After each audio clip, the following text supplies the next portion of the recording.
Welcome to Through the Bible in a Year with Pastor John. We invite you to join us at 1 Oakleigh Avenue in North Providence, Rhode Island. This podcast is presented to you by The Way Ministries, supported by listeners like you. For donations, live videos, podcasts, and more, please visit www.thewayministriesri.org. Thank you and have a great day.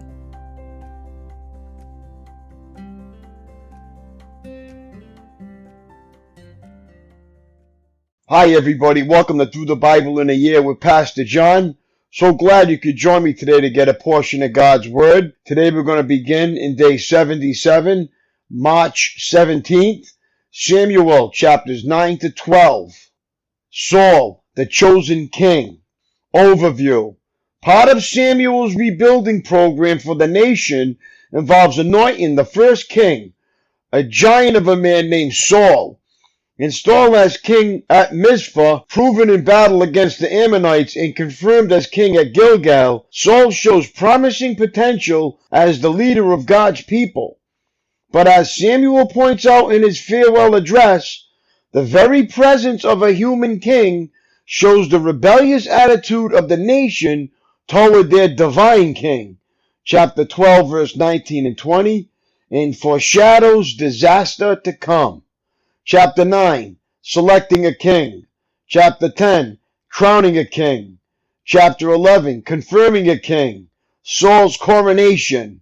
Chapter 12, counseling a king. Samuel's caution. Insight. Lend me your ear. 1 Samuel 9:15. The phrase translated, the Lord had told Samuel, chapter 9:15, literally means the Lord had uncovered Samuel's ear. An expression derived from the Middle Eastern practice of pushing aside another man's hair or the corner of his turban in order to whisper a secret into his ear. Insight. Right diagnosis, wrong cure. 1 Samuel 12:17. The writer of Judges lamented that everyone did right in his own eyes because Israel had no king. But in chapter 12, verse 17, Samuel tells the people that their request for a king is wicked. Why? Because God was already their king. Instead of being subject only to him, Israel chose a human solution for the sinful condition of their land. 1 Samuel chapter 9. Saul meets Samuel. There was a wealthy, influential man named Kish from the tribe of Benjamin. He was the son of Abiel, son of Zerah, son of Bechorath, son of Aphiah, of the tribe of Benjamin.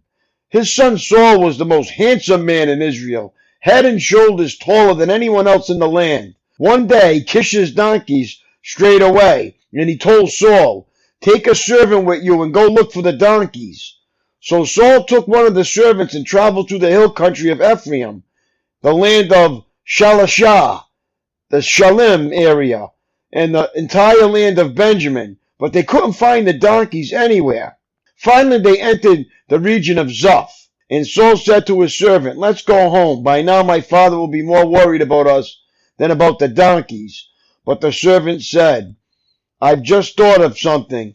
There is a man of God who lives here in this town. He is held in high honor by all the people because everything he says comes true. Let's go find him. Perhaps he can tell us which way to go." "But we don't have anything to offer him," Saul replied. "Even our food is gone, and we don't have a thing to give him." "Well," the servant said, "I have one small silver piece. We can at least offer it to the man of God and see what happens." In those days, if people wanted a message from God, they would say, "Let's go and ask the seer," for prophets used to be called seers. "All right," Saul agreed, "let's try it." So they started into the town where the man of God lived. As they were climbing the hill to the town, they met some young woman coming out to draw water. So Saul and his servant asked, "Is the seer here today?" "Yes," they replied. "Stay right on this road. He is at the town gates. He has just arrived to take part in a public sacrifice up at the place of worship. Hurry and catch him before he goes up there to eat. The guests won't begin eating until he arrives to bless the food." So they entered the town, and as they passed through the gate, Samuel was coming out toward them to go up into the place of worship. Now the Lord had told Samuel the previous day, "About this time tomorrow I will send you a man from the land of Benjamin. Anoint him to be the leader of my people, Israel.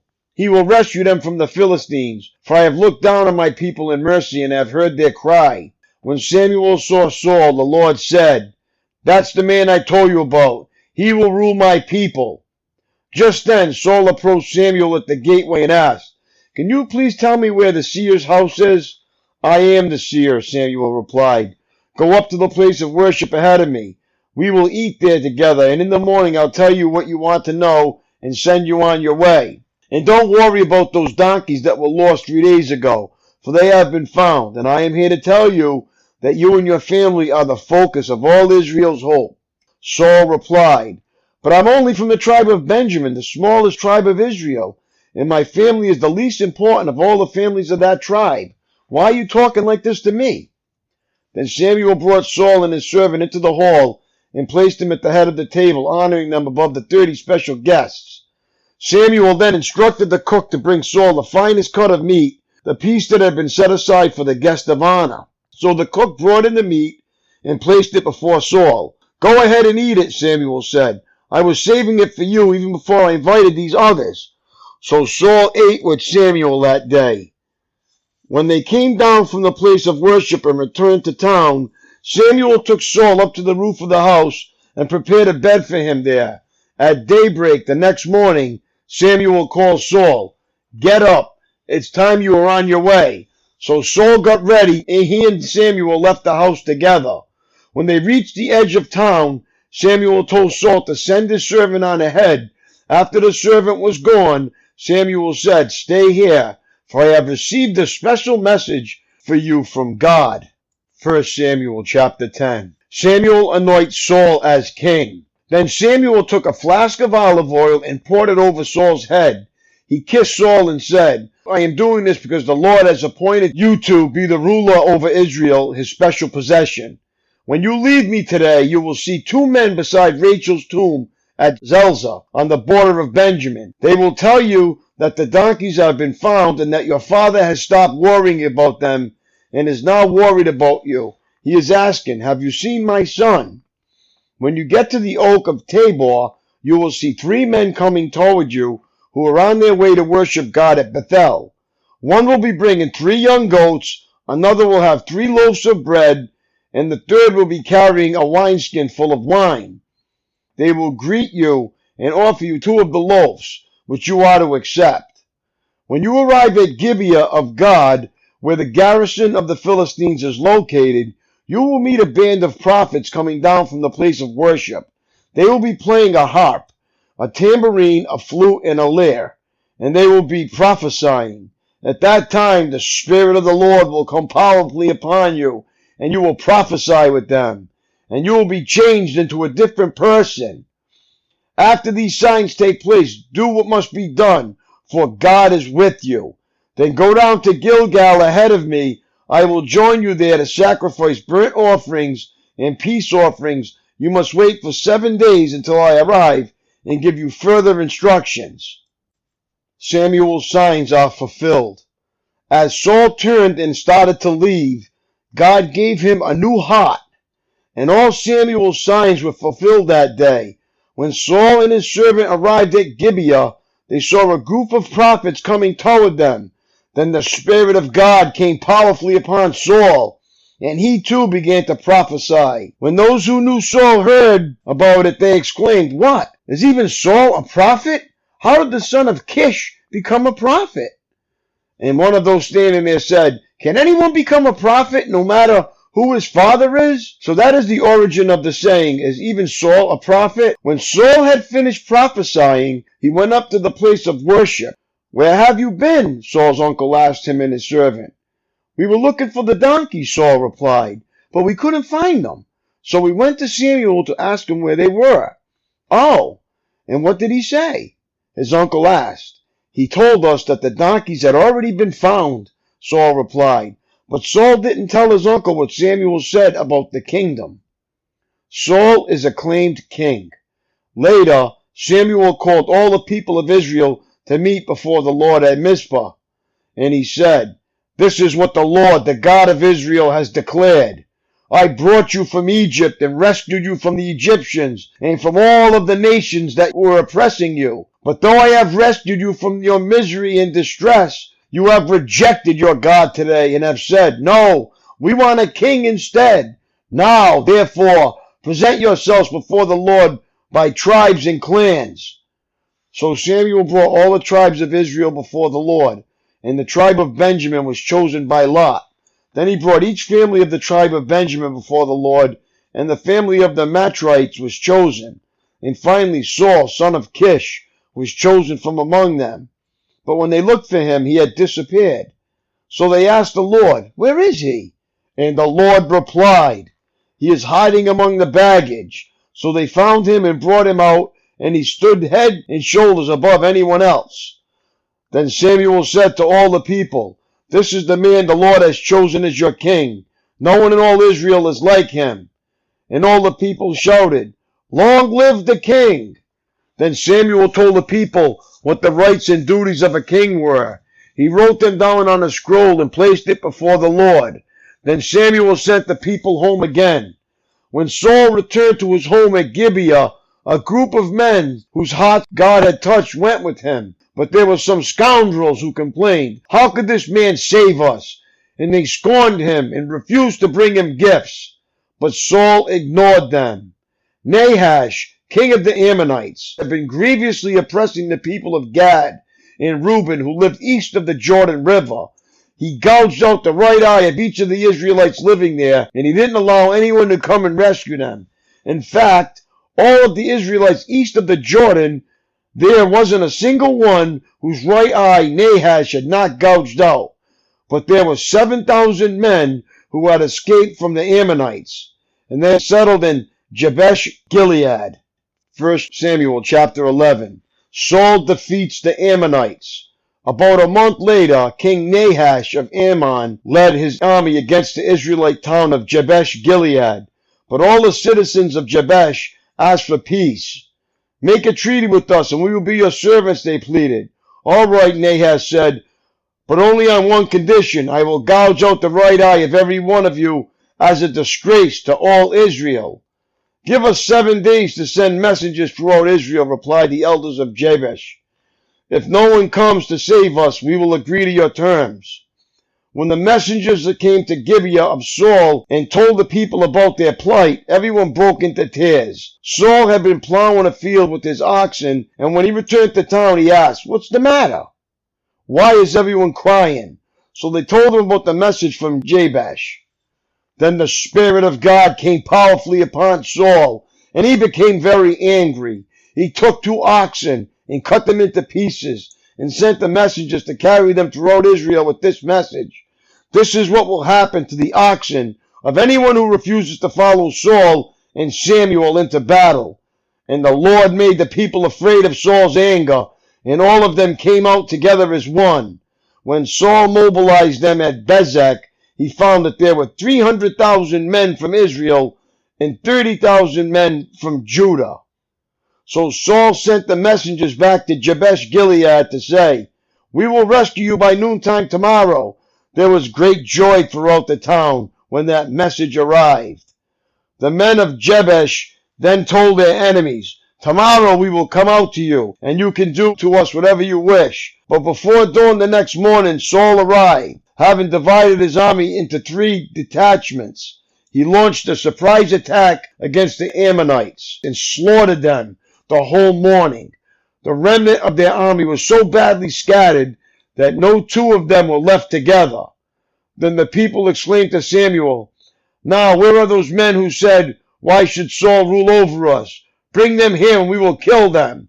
But Saul replied, no one will be executed today, for the Lord has rescued Israel.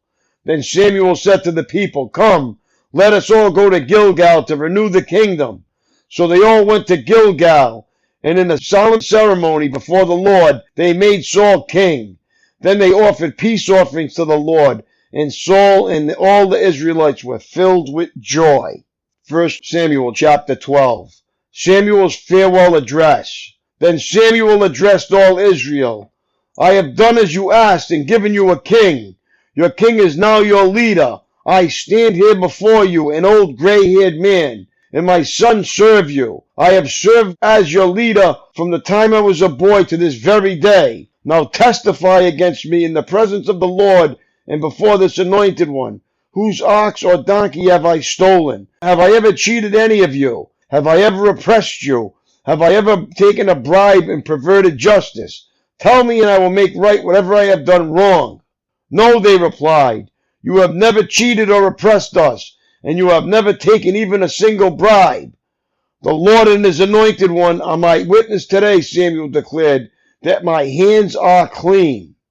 Yes, he is a witness, they replied. It was the Lord who appointed Moses and Aaron, Samuel continued. He brought your ancestors out of the land of Egypt. Now stand here quietly before the Lord as I remind you of all the great things the Lord has done for you and your ancestors. When the Israelites were in Egypt and cried out to the Lord, he sent Moses and Aaron to rescue them from Egypt and to bring them into this land. But the people soon forgot about the Lord their God. So he handed them over to Sisera, the commander of Hazor's army, and also to the Philistines and to the king of Moab, who fought against them.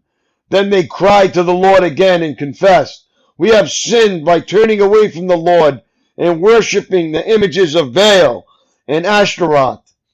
But we will worship you and you alone if you will rescue us from your enemies, our enemies. Then the Lord sent Gideon, Bedan, Jephthah, and Samuel to save you, and you lived in safety. But when you were afraid of Nahash, the king of Ammon, you came to me and said that you wanted a king to reign over you, even though the Lord your God was already your king. All right, here is the king you have chosen. You asked for him, and the Lord has granted your request. Now, if you fear and worship the Lord and listen to his voice, and if you do not rebel against the Lord's commands, then both you and your king will show that you recognize the Lord as your God. But if you rebel against the Lord's command and refuse to listen to him, then his hand will be as heavy upon you as it was upon your ancestors. Now stand here and see the great thing the Lord is about to do. You know that it does not rain at this time of the year during the wheat harvest. I will ask the Lord to send thunder and rain today. Then you will realize how wicked you have been in asking the Lord for a king. So Samuel called to the Lord, and the Lord sent thunder and rain that day. And all the people were terrified of the Lord and Samuel. Pray to the Lord your God for us, or we will die. They all said to Samuel, For now we have added to our sins by asking for a king. Don't be afraid, Samuel reassured them.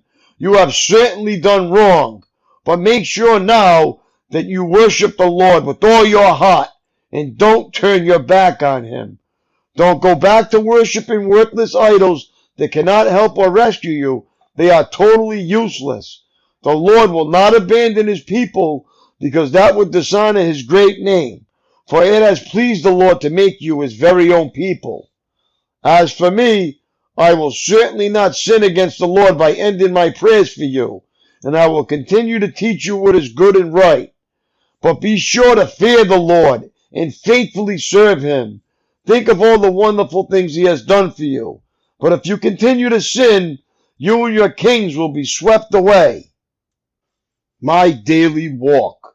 Try as you may, you will not find listed among the spiritual gifts in the New Testament the gift of criticism. But criticizing the actions and motives of others continues to be a popular Christian sport. After all, it's a game everyone can play, and it's especially gratifying when the criticism is justified. Samuel had every right to judge the people for demanding a king. Their motives were wrong, and Samuel knew it. But after delivering his blistering rebuke, Samuel tempered it with love, like a tender father disciplining an erring child. Samuel let his true affection show through. You have certainly done wrong, yet I will certainly not sin against the Lord by ending my prayers for you. Chapter 12, verse 20-23. Though Samuel had reason to criticize, instead he turned to prayer. How can you react when others stumble and fall? Are you quick to criticize or quick to intercede? Samuel turned his criticisms into a cause for prayer. Think of one person from whom you'll practice doing the same today. No one so thoroughly appreciates the value of constructive criticism as the one who is giving it. Great advice. That's all for today, my friends. It was great reading along with you. Have a great day. God bless, and I will see you tomorrow. Lord willing. Peace.